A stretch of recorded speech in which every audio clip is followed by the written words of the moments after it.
Hello, everyone. Welcome to Three Camp Radio. And today we have the illustrious Lucy Openshaw with us. How are you doing today? I'm good. How are you? Fantastic. Absolutely fantastic. I must say, I am still getting used to you wearing the glasses. No, I went to the opticians the other day, and honestly, it was the best part of my social life I've had in months. And I got to try on all the different glasses, and I was loving it. Oh, that's this pandemic in a nutshell, isn't it? It's sad, isn't it? It's really sad. The best part of your social life. I've got friends now at the optician. That's brilliant. That's incredible. You gotta be joining. You gotta be nipping down there every week now, asking how they're doing. Any excuse to get a new pair of glasses now. Yeah. So exactly. Dear me. So I'd say last year, just over last year now, 3rd of November 2019, you hosted. Well, your one and only. I'd say your one and only, but amazing wrestling show, Fight the Good Fight. Unfortunately, I really wish I could, but unfortunately couldn't make it. From what I've seen, it was amazing. What was the build up? Because I can imagine there was a lot that went through. Like, there's a lot that goes into starting and running a show. How did it feel throughout the entire show? It was everything was just incredible. I had so much help from people. Like, people were so willing to help and get on board with such a good cause and things like that. So I had, so much help from the guys at Future Shock. Sam Bailey really helped me out. And like on the day, he was literally my right hand man. I was literally turning to him, just going, "Sam, what do I do?" And he was like, I'll sort it. And he was brilliant. No, like, everyone couldn't do enough.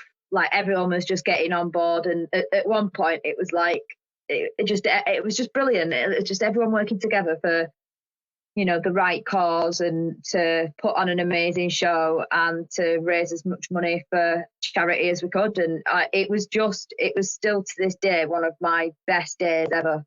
It was just brilliant. I can imagine. I mean, I can think of worse right-hand men to have than Sam Bailey. He is a class act, isn't he? He's a good guy. Yeah. He's a really good guy in what he does in wrestling, and he's always there for advice and things like that. So to have him helping me, I'd have been a bit lost without him on the day. Jimmy Bailey as well, he really helped. He was keeping everyone on time and things like that. He was like, I'll do like your timekeeping and stuff. And I was like, oh, that's good, because I'm not very good at that.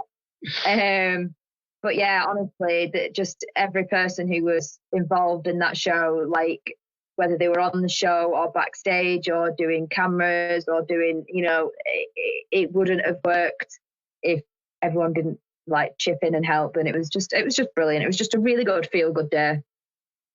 Imagine, it's honestly such an incredible cause, such an amazing cause, and you even got like national press with BBC and everything. Like, it was huge, genuinely massive. That must have been weird. Yeah.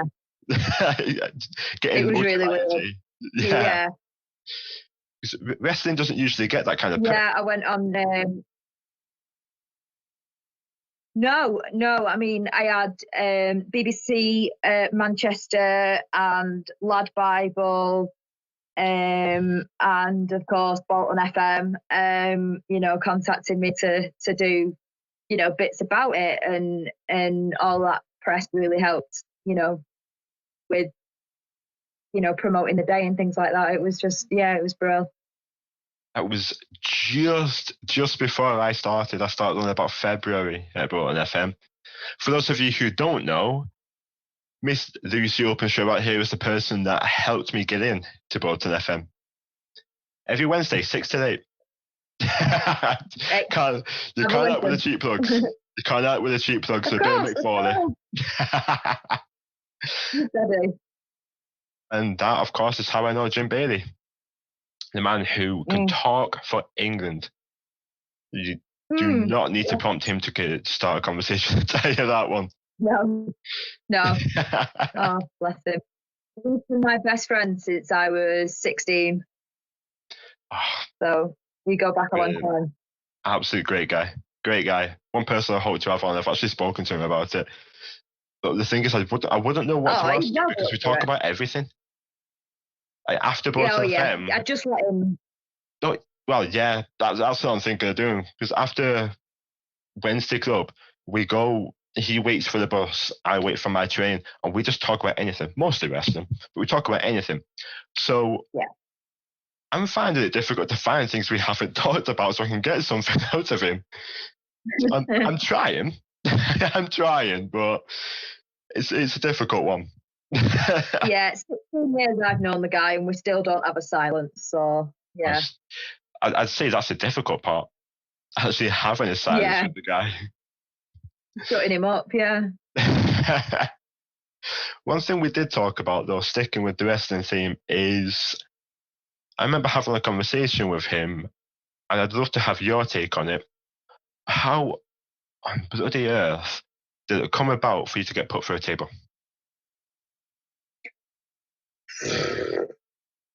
It was all to do with the Friendship Olympics at This Is Wrestling. And I was trying to make 2 tag teams be friends. And I thought, you know what, we'll have some nice games. We'll have a nice little friendly sort of competition. And then it all very, very abruptly took a turn. And I ended up being in the middle of it. And Dan Evans decided that he'd had enough, and him and Scott Oberman put me through a table. Ouch, I'm going to guess. Oh, yeah, it hurt. Yeah. Am I correct in thinking you may have gotten a concussion after it? Maybe. Did. Yeah. I mean, I've only ever trained basic. I've done basic wrestling training. Yeah. And so I can bump, I can take very, very basic moves, but yeah, being powerbombed through a table off the top rope wasn't in my training. But everyone was brilliant with me and taught me how to take it and everything like that. And but yeah, it really wasn't my best decision, but I don't regret it in the slightest, because it made me realize how hard and how much things do hurt in the ring. Like, I don't think people don't realize how much of a beating people's bodies actually take to do these moves to entertain. So I can completely respect everyone who does wrestling, because I know how much it bloody hurts. Oh yeah. I mean, I'm not even a wrestler. I'm a fan, avid fan. I'm currently doing a decent job in getting my girlfriend into wrestling at the moment. So I'm doing well there. I think I'm doing a decent job. She's currently going to watch, when she gets home from work, Undertaker versus Kane at Mania in the Attitude Era. So I'm happy with that. So nice. You'll have to get to a live show, because that's what got me. Oh, that's the plan. But yeah, when you get people, see, as I say, I'm just a fan, so it must annoy wrestlers even more. But when you get people go, "Oh, it's fake, it's this, it's only that," it doesn't hurt, It's the people who say it doesn't hurt. Do you mind if I slap you across the face? Will that hurt? Yeah, exactly. I don't understand it. Take a standing back bump. I've never taken one, but I can imagine it kills.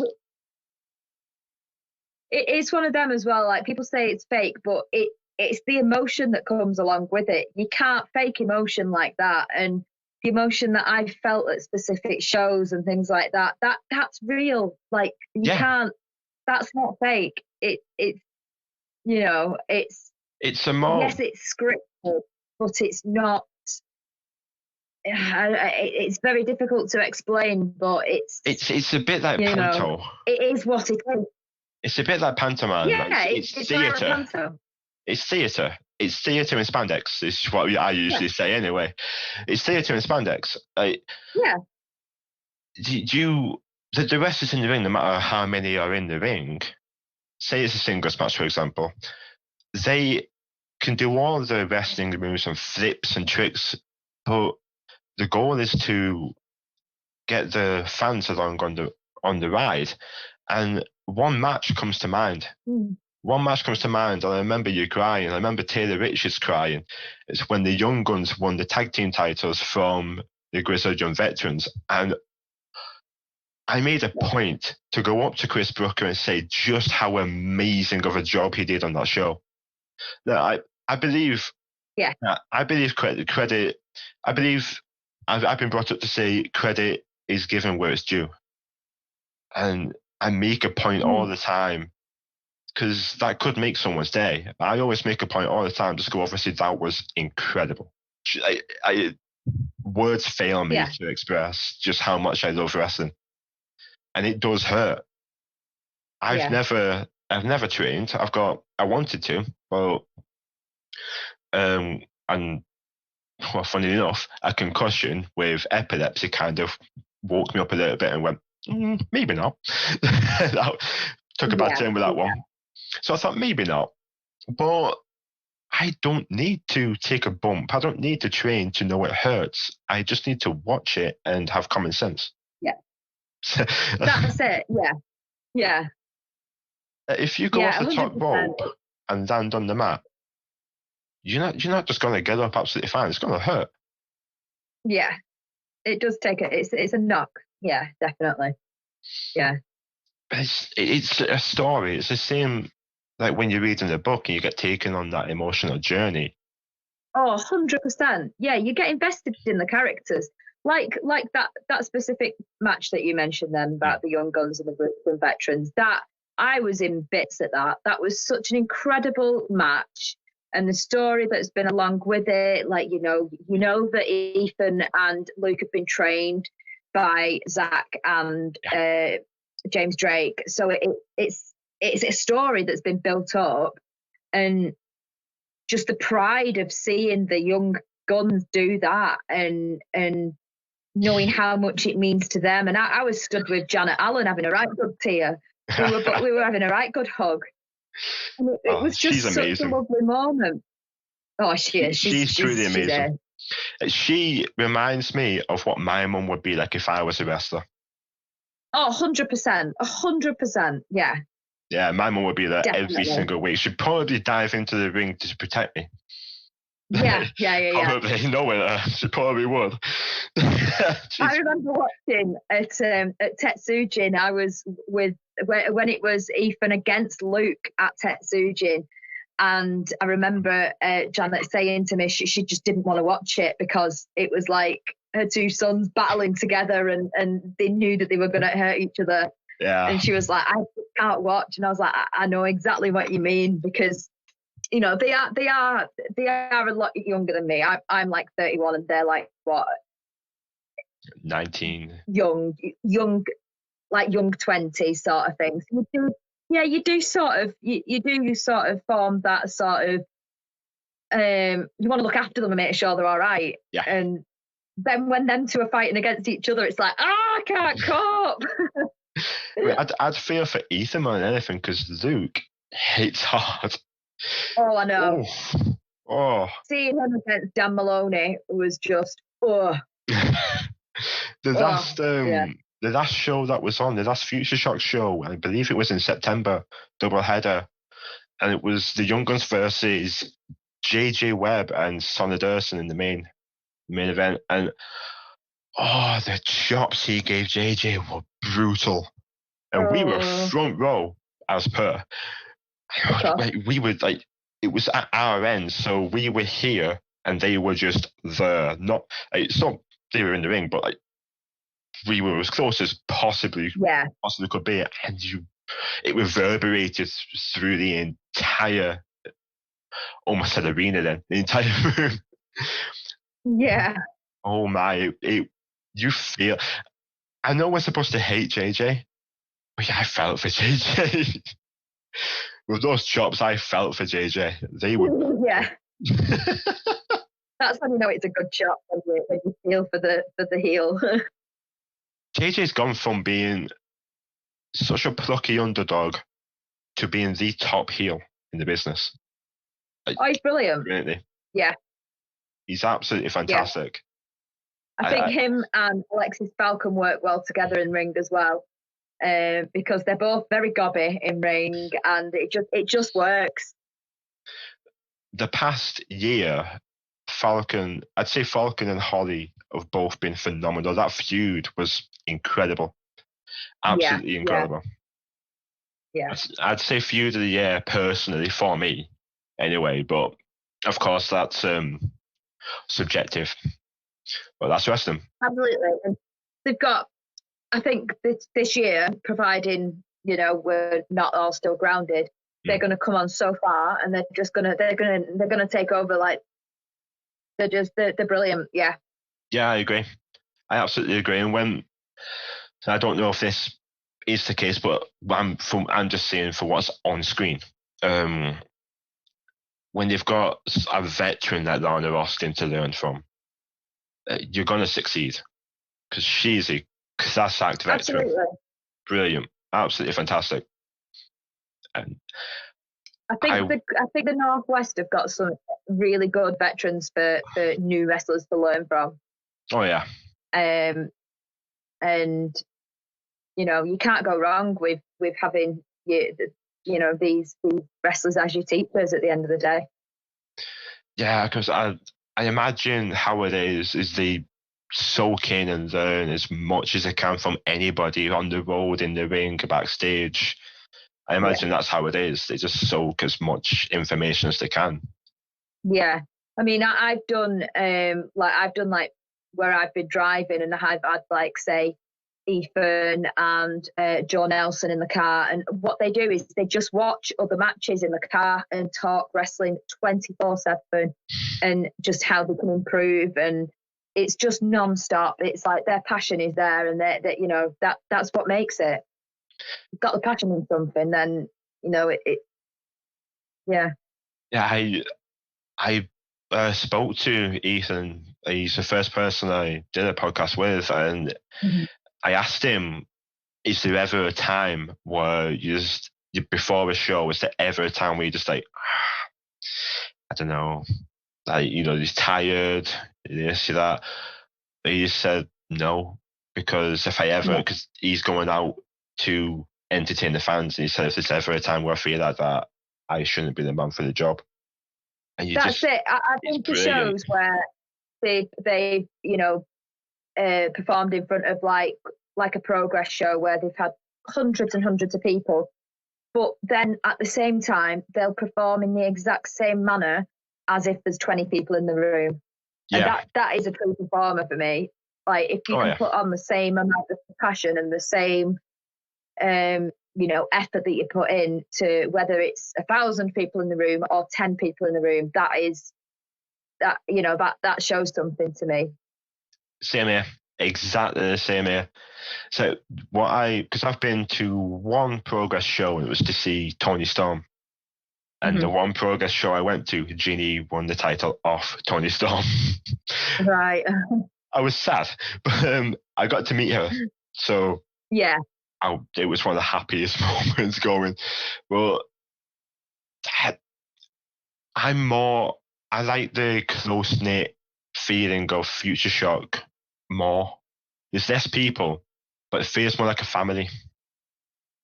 That's what I feel. It does feel like a family. Yeah, definitely. I agree with that completely. Yeah.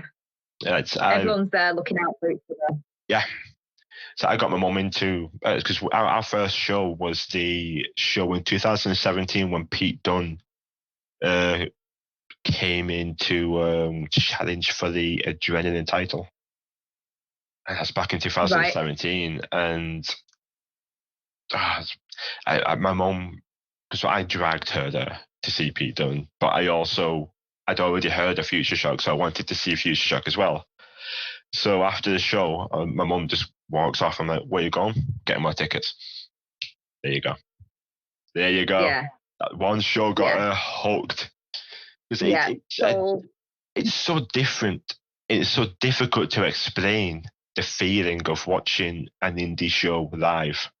Or I completely agree. it's different to watching WWE in a massive arena. But when you go and watch something like Future Shock, like Fighting Spirit, you feel Yeah.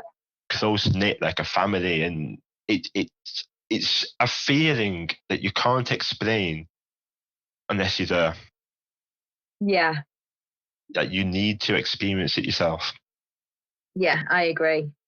Yeah, completely. Like, I took my mum and dad to a couple of shows, and they came to Fight the Good Fight and stuff, and they've loved it. Like, you know, they sort of pulled their faces like, I'm wrestling, and then they get there and they're loving it and they're into it and they're shouting and they're, you know, it's a very it's a nice it's a nice escape from reality. 100%. 100%. If there's one or two shows, maybe a month or something like that, one show a month, Future Shock show a month, I always, always want to go because it's that one thing you can do to get away from everything else just for an hour or Yeah. two. And it's beautiful. I think it's Yeah. brilliant. I think a lot of people who don't watch it just see the violence and just see two people beating on each other and don't see the bigger picture until there, and then Yeah. they see what it's all about, and then you see people because there's something for everyone. If you're a Yeah. wrestling fan, there is something for everyone. If you want hard kicks, you watch Luke and Chris Ridgway. Yeah. Chris Ridgway, one of my favorites of all time. Yeah. If you want humor, DDL, Big Joe, Sugar Dunkerton, three of the most hilarious wrestlers going. Yeah. It just there is something for everyone, and that's one thing that it's just Yeah. I could go all day just talking. It's phenomenal. It truly is brilliant. Yeah. It's great, and Yeah. you are 100% correct. It is an escape from reality, and I think when it is to come back, that's what a lot of people will need right now. Yeah, definitely. Definitely. Yeah.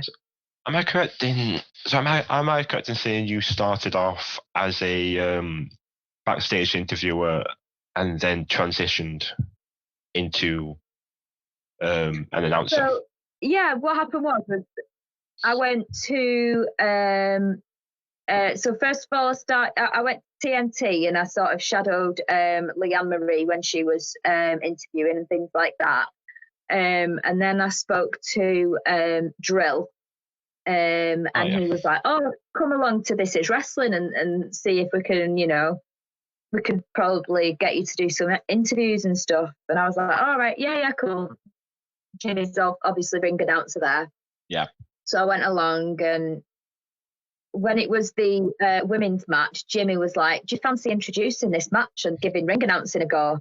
And I was like, "Oh my God, I have no idea what I'm like. I mean, okay, go on then." Why not? And that's how it started. Yeah, and then that was it really. And then different companies, like, I started reaching out to them and they started reaching out to me, and then yeah, I've done it for a few different companies now. Yeah, Jimmy always goes, "Oh, well, she doesn't say anything now. She gets more buckets than I do."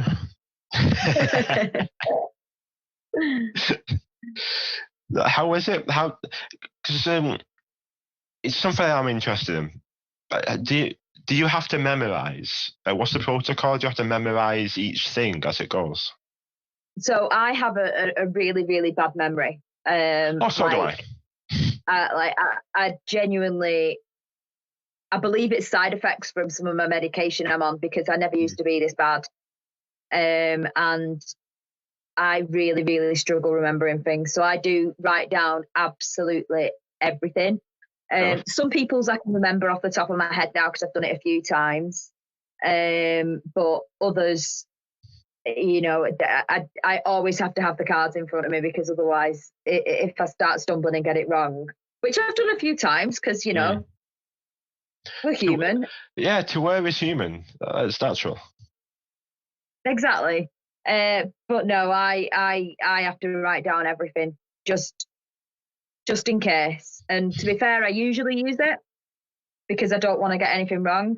But at the same time, I'd rather just be prepared. Makes sense. Does make sense. I can imagine it being scary to start off with, because I remember going back. I haven't been in front of an audience doing anything since high school. I didn't take drama for that reason. But the early days when we did drama, I remember being like, you do little things. You go in front of an audience and say, "Yeah, I'm alright, I'm alright." So you could go out there and say, Yeah, "Gone, everything done." Like, when I've been in the band and stuff, and I've had to remember songs, I've had to write down things because I just cannot remember them at all. So even at like when we've done gigs before, I've literally had my notebook on my amp because I just forget. It just goes out of my head. But yeah. Yeah, for those of you who don't know, Miss Lucy Openshaw here was, I believe was part of Yesteryears as the bass guitarist. Yes, yeah. So obviously with Rona and stuff, nothing band has happened in a long time. But I'm moving away very shortly, so I can't continue with the band, unfortunately. So you know, it's very sad because I really enjoyed it and I loved the music that we made and it was brilliant. But I can't do like a 2-hour commute to band practice every week, sort of thing. Makes sense. Yeah. It is sad though, because in that case, in that ilk, I am very happy to have seen you live when I did, because that's brilliant. The last few, you were one of the second to last gig I went to before this all kicked off. Yeah, You and Nova Story. Beginning of March last year. It was you and Nova Story back to back. Yes, yeah, it was, yeah. And the literal last. I always forget which way they were, but I think literally the last show I went to was the last physical band I watched live was a band called Sister Shotgun, and they were one after Nova Story. Right. They're brilliant. But I used to work with Chris Horrocks, the bass guitarist of Nova Story. Yeah. Selling pies in DW Stadium. Brilliant. So to transition from that, so we're pie buddies now. So transition from that to watching him live is phenomenal. That's brilliant. But what was it like performing in front of people? Because, well, clearly you do enjoy being in front of a crowd with the job that you've got, announcing and taking the odd bump here or there, no matter how painful. So how was it? It was nerve-wracking. I enjoy it, but it's also very nerve-wracking because a few years ago I had a panic attack on stage with my old band, really? And that really threw me, and I didn't play a gig for a long time. Okay. And it was only Jimmy sort of made me. He sort of bigged me up to get me back on stage to do like a last show sort of thing and like a couple of songs here and there. So it was quite scary at first, but then as soon as that first note hits, it's like boom, it's gone. It's like I'm just playing like with my friends here and we're just having a good time, and you know, you kind of forget all your troubles sort of thing. Yeah, like the anxiety and the nerves and all that. It's horrible until you actually get into it and then you're like, oh, that's awesome. Yeah, it's the same with a lot of things, like, say, me today, for example. That I know I was talking to you, but it's in a different context, so I was a bit nervous, but see, we're good. But it happens. It happens. Of course. Anxiety and nerves are completely normal. Yeah. Once you get into it, I can imagine it being fantastic. Oh, it's so much fun. Yeah. I remember talking to Chris after his show, and he said it's intense when when on stage, because you need to remember like how you look. You need to look at where you are in case you don't bump into anything. You need to remember what Yeah. notes you're on. It's like a billion things running through your head, and it can be difficult to actually enjoy the experience because of all the different things going on. I just wonder Yeah, if that applied to you. yeah, like I've struggled with if I've ever had to do backing vocals because playing and singing at the same time, my mind goes like I just can't. I literally just can't do it. And then I've got pedals as well for like bass distortion and things like that. And to think about pedals and singing and playing and not bumping into someone, it's really, yeah, I can't even fathom playing one note on a guitar, never mind doing any of that. I've tried. I failed, but I tried. My brother's the guitar player. I'm not musically artistic. I'm not artistic in any way, shape, or form anyway. So it's my brother. So when I told him about, so shortly before this, I was talking to him, and I told him about you being in the band and all that. He went, "Oh, that's great. Talk about that. Yeah, that's sick." So he took an instant interest straight away. Yeah. So cool. It's again something else. Gigs, concerts, they're another escape as well. Yeah. There's something else that it just takes you away from reality. So it's again like so many the arts are suffering a lot from the current pandemic, and it's something like we've done what we can buying merch and things like that. We've bought a lot of Nova Story merch. There's not a whole lot you can do, but great fans, they try and do as much as they can to try and help. Yeah, definitely. So are there any wrestlers or anyone you'd like to interview or announce for in the future? Pete Dunne's still up there as one of my favourites to work alongside because he's just brilliant. Like he's got an amazing work ethic. He's so talented. He's so respectful. Yeah. He's just an all round good egg, and I'd like to work with Pete Dunne at some point. I've interviewed him once with For the Love of Wrestling at the convention, and when he was the surprise entrance at the Rumble, and it was like very early on into my working, and it was really funny because he was just like, I don't know, he was his character, so he was just very blunt, and it was funny, but I just think he's one of the best wrestlers in the world. Yeah, I couldn't agree more. Everything you just said, pretty much, couldn't agree more. One thing I find very strange, right?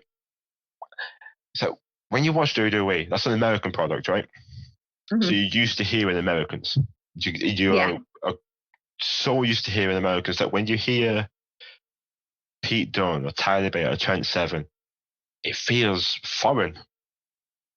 It's like a British accent on there as well. Yeah, it's strange.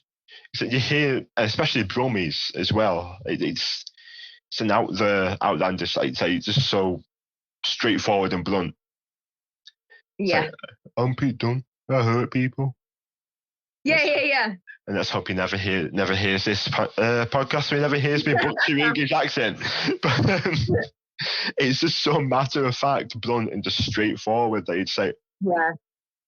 It's the work he's doing at the moment is amazing. Oh, it's incredible.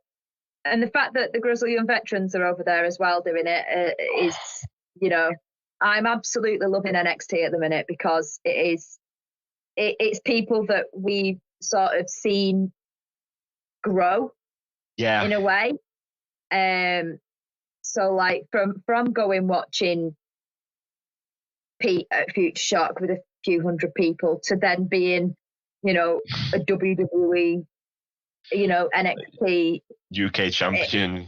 Yeah, exactly. It's just, it's insane. Yeah, it is. It's really, really cool because you know that they've worked bloody hard for that. Oh, God, yeah. And, you know, and they've had to, you know, pick up and move their lives over to Florida and things like that. And, you know, it's a big deal. And it's just to see that they've worked so hard and they're actually getting there is just brilliant. And it couldn't have happened to Pete and Zach and James Drake. Like, it couldn't have happened to three nicer guys, if I'm honest, because they're 100%. just, you know, they're brilliant. It's the same about Nikki Cross as well. That's another one. Yeah. Absolute phenomenal talent. One thing that I'm gutted at, like, I didn't get into wrestling early enough to see her on the indies. Yeah. But it's a small thing. But watching them on NXT, like, did you see New Year's Evil? Yes. Absolute phenomenal show, top to bottom. Yeah. Brilliant. I think the last one was standing match for me. I topped it. Yeah, watching, really. Just seeing Dakota Kai get locked up in a locker was hilarious. Yeah. It's like, that was like spot of the night for me. She fit perfectly and it's tiny. Yeah. No, NXT's taken over for me as being my favourite of anything to watch at the minute, if I'm honest. It's really the only one that I really keep up with. Yeah, I try to keep up with WWE.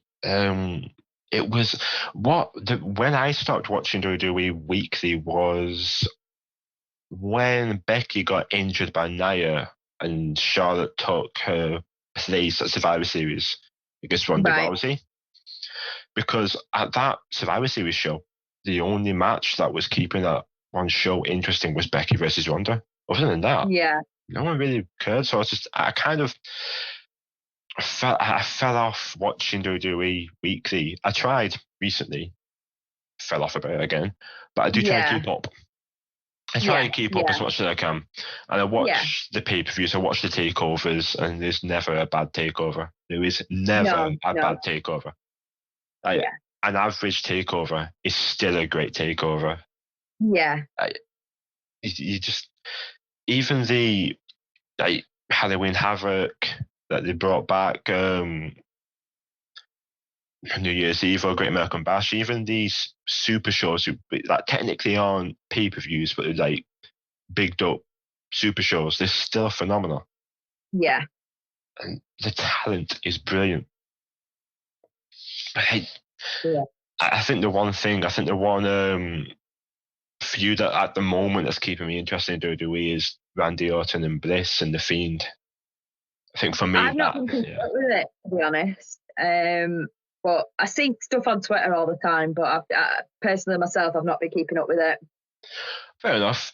I pretty much just see it on Facebook and Twitter and things like that. Just see the highlight packages. That's about it. But I don't go out my way to watch. But are you looking forward to the Rumble? Yes, looking forward to that. I always enjoy the Rumble. I think it's my favourite pay-per-view, to be fair. 100%. A bad Rumble's a good Rumble. Yeah. Like it's bad Rumble is a great Rumble. You can't look at a Rumble, and especially now with the women as well. 2 Rumbles for the price of one as well. It's just brilliant. Last year, I remember being in. So it was after Catch Pro did their first show in Manchester, and a load of us went out to a pub. Oh, pubs. Remember pubs? What are they again? Went out, I know, to watch the Rumble. And so there was like me and Tonga, Sam Bailey, Oscar Byron, loads and loads of people. Was it not Fab Cafe? No. Yes, it was, Was it? Was Session Moth there? Yeah, Session Moth were there. I didn't see it. Yeah, I was there. And the pop that Tony Storm got. Huge. Yeah. One of the best talents, female, male, Doesn't matter. One of the top she's talents. brilliant. Amazing. Yeah. Absolutely amazing. Yeah. It was after the Rumble happened, wasn't it? So I'd seen the Rumble, but I knew that was going on. I knew that the Fab Cafe was happening. So I was like, okay, I'm going to go. But I won't say anything to anybody because they will murder me. I remember Lana being there. I remember saying hello to Lana as well. Yeah, there was quite a few of us. It was really nice. It was fun because we introduced my brother to a few of them. Yeah. He's not a wrestling fan by any means. Like, he'll listen to us talk about it, but he's like, we kind of were into it a little bit when we were younger, like he was. Yeah. But I'm the mega fan. Yeah. So introducing him to the people that I look up to and idolize it was an odd experience to say the least. Yeah. It was great though. Like, that was a great night. Thoroughly enjoyed that. Yeah. I got a couple of wrestling figures from the Tombola as well. Oh, did you? Happy day. I got Stephanie McMahon and the Undertaker. Nice. Yeah, my brothers started off a very unhealthy trend of me getting Funko Pops. Oh, really? That's where it starts. It starts with a couple, and then the first two he got me were AJ Styles and Chris Jericho. Right.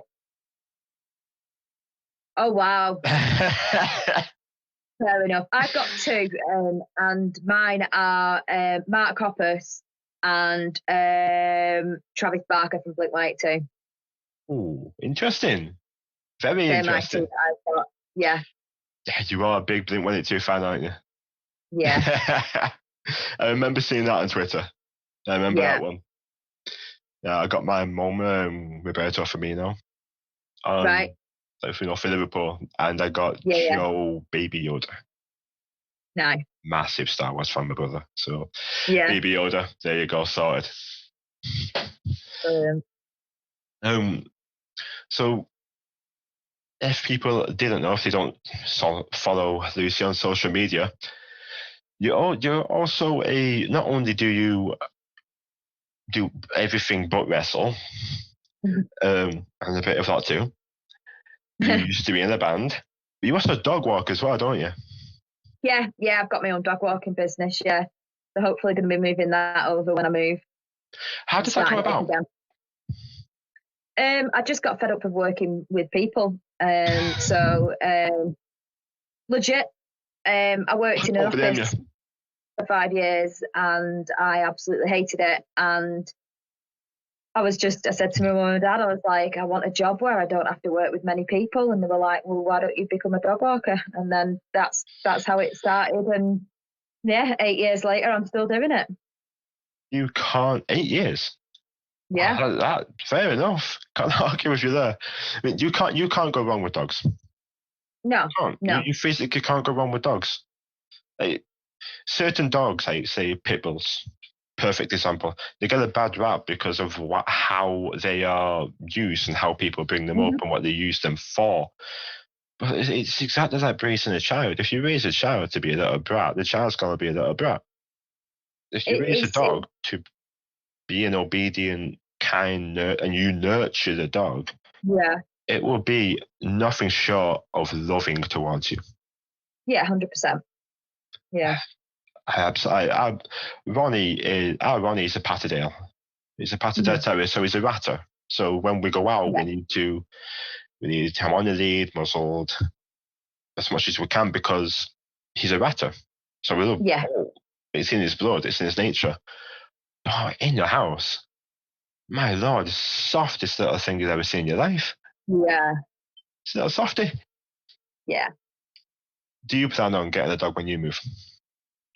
No, only because we don't really know of what hours we're both going to be working, and if we're both working wrestling and stuff, it's going to be difficult. We don't want to get a dog and just be half-assed with it. So we're going to take my cat Kevin. We're going to have Kevin with us, and potentially another cat for him so he's not on his own. But yeah. Oh, he must have known that you were talking about him. I love how he waits until this subject comes up. Yeah. Sorry about that. I'm sorry. Wait. I think something. I don't know what's caused that, but apparently he hears us talking about dogs. Oh, it might have been the fact you brought up cats. Maybe. I gotta say though, the name Kevin for a cat is absolutely incredible. So it's actually Kevin after Kevin Davis, who used to play for Bolton Wanderers. Oh, dear me. I'm gonna guess it wasn't you who named him. No, it was me. It was me. Was it you? At one point, I was an avid Bolton fan, season ticket holder, everything. And I particularly loved Kevin Davis. What happened? He was captain at the time. Oh, well, we got relegated 5,000 times, and I could no longer pass for an under 17 ticket, so I wasn't paying 400 quid to be disappointed every Saturday afternoon. Yeah. Well, I'm currently watching Chelsea week in, week out and getting the same results, so yeah, I'm being disappointed every single week. I was happy after the other day when we beat Morecambe, so that was great. That was that, yeah. So I can't empathise after being a Chelsea fan, but after the past month, I'm a little bit there. Yeah. I did not know you used to watch Bolton. I didn't know you were a massive Bolton fan. Yeah, again, Jimmy. Makes a lot of sense. And hanging about with him, just sort of, you do sort of pick up on your friends' likes and stuff, and Very true. So it's a great day out though, football. We see it on air, on the radio. Like football, you don't. I don't ever want to go to a football match on my own. I want to go with my friends or family. It's a great day out. Great, especially away days or cup games at Wembley.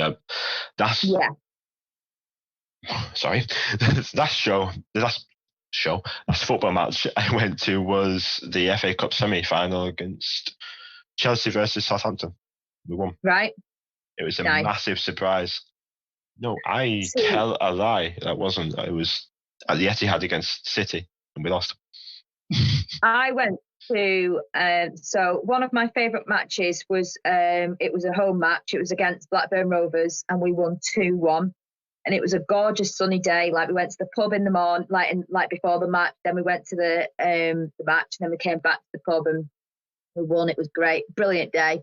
And then I also went to Wembley when we were in the FA Cup semi-final against Stoke. That's a while ago. Was it semi-quarters? It was a while ago.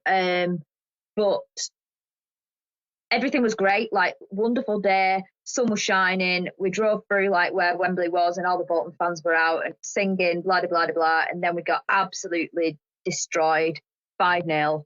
And that was the longest drive home I've ever encountered. Yeah, I remember going to an FA Cup semi against Millwall, Wigan Millwall. Mm-hmm. They won. Wigan won. Right. But I was drunk for I got absolutely sloshed before the match. Brilliant. During the entire match, I was sat like that.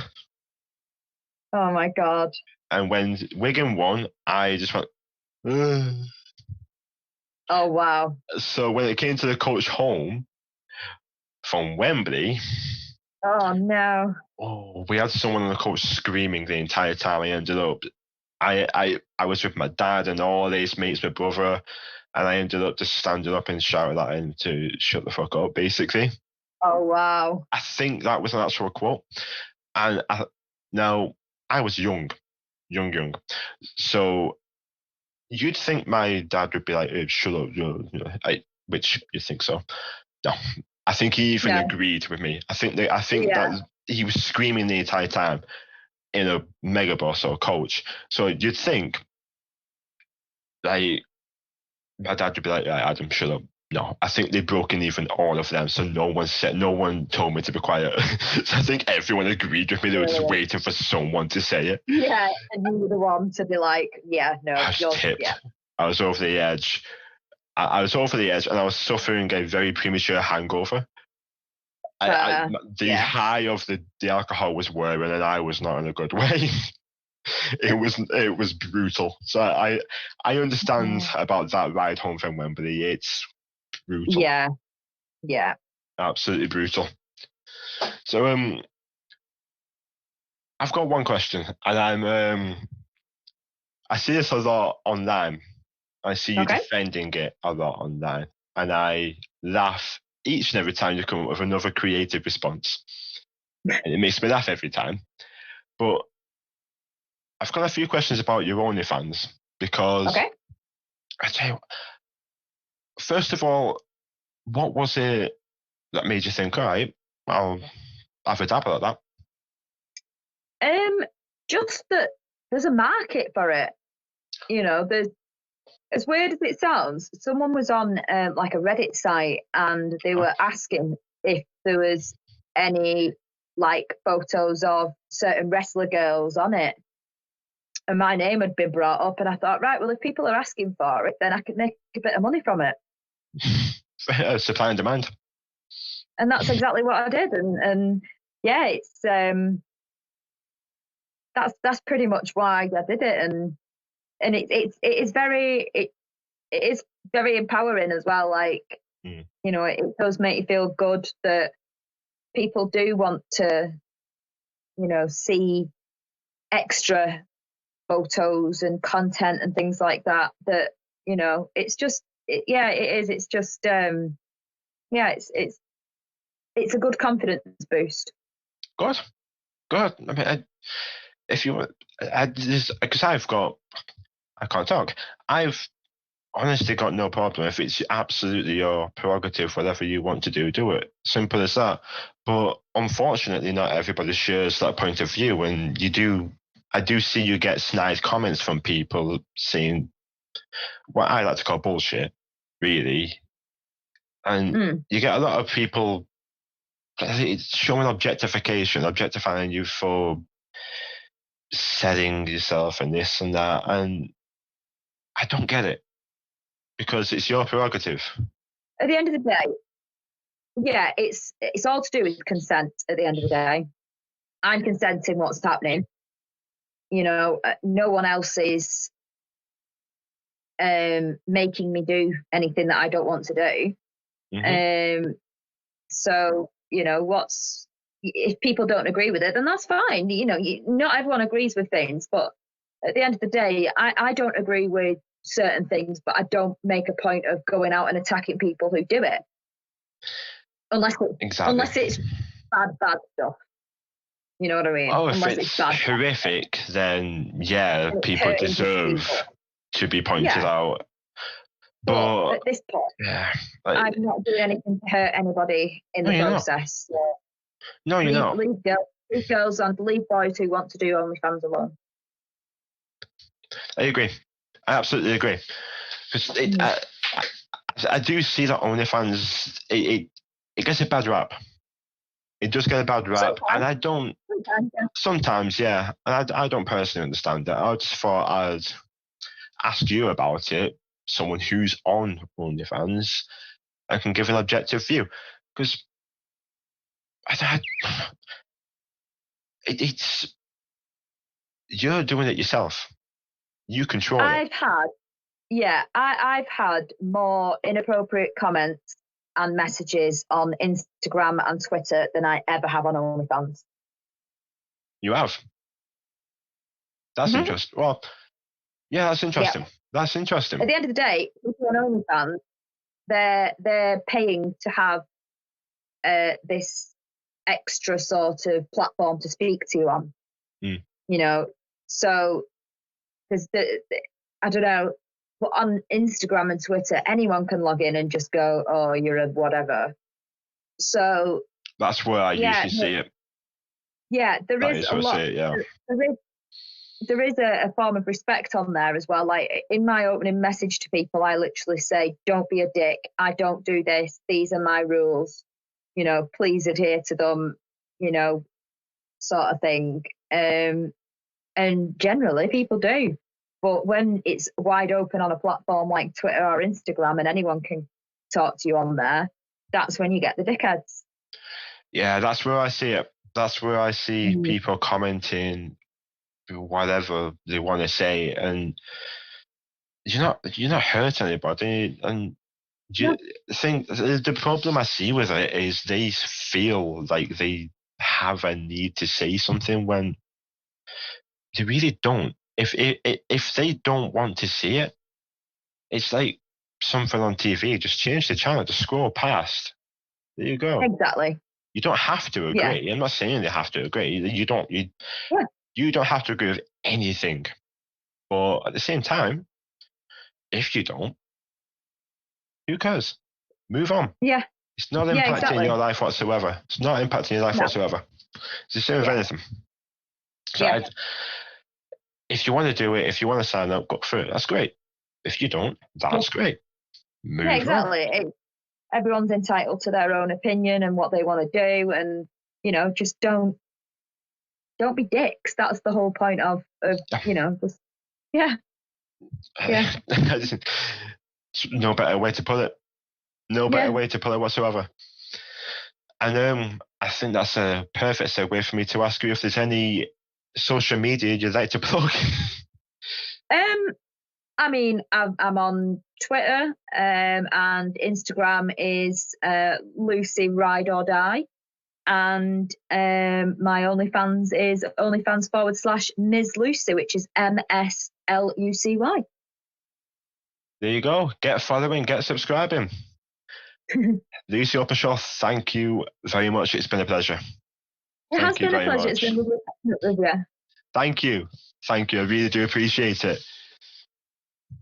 And we'll get talking very soon. Thank you. Yeah, definitely. I hope everyone enjoyed. So we'll speak to you soon. Thank you very much. Bye. Bye.